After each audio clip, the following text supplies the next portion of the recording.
L'ange de la mort était l'ami de Rabbi Yehoshua ben Lévi, et Rabbi Yehoshua ben Lévi, lorsque des gens étaient atteints de maladies contagieuses graves, alors que tout le monde s'éloignait d'eux, lui, il allait vers eux, les prenait dans ses bras, les embrassait, sans avoir peur d'être contaminé. Et la Gemara raconte et dit que lorsque Rabbi Yehoshua ben Lévi est décédé, le prophète Élie l'a emmené au Gan Eden, et le prophète Élie criait en disant « Faites de la place pour le bar. Lévi, faites de la place pour le fils de Lévi, dégagez-lui le chemin. » Et il l'a emmené directement à la place de Rabbi Shimon bar Yochai.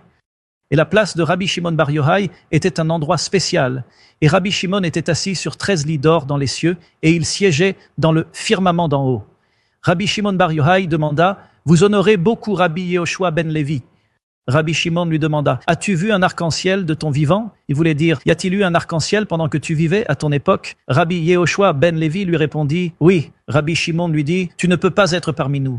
Si un arc-en-ciel est apparu à ton époque, cela signifie que tu n'as pas protégé ta génération, car l'arc-en-ciel indique qu'un déluge aurait dû s'abattre sur le monde. Donc tu n'as pas protégé ta génération. Tu ne peux pas être parmi nous. Pars d'ici. » La Guémara raconte que Rabbi Yehoshua ben Lévi, en réalité, il n'y avait pas eu d'arc-en-ciel à son époque, mais il a eu honte. Il ne voulait pas le dire.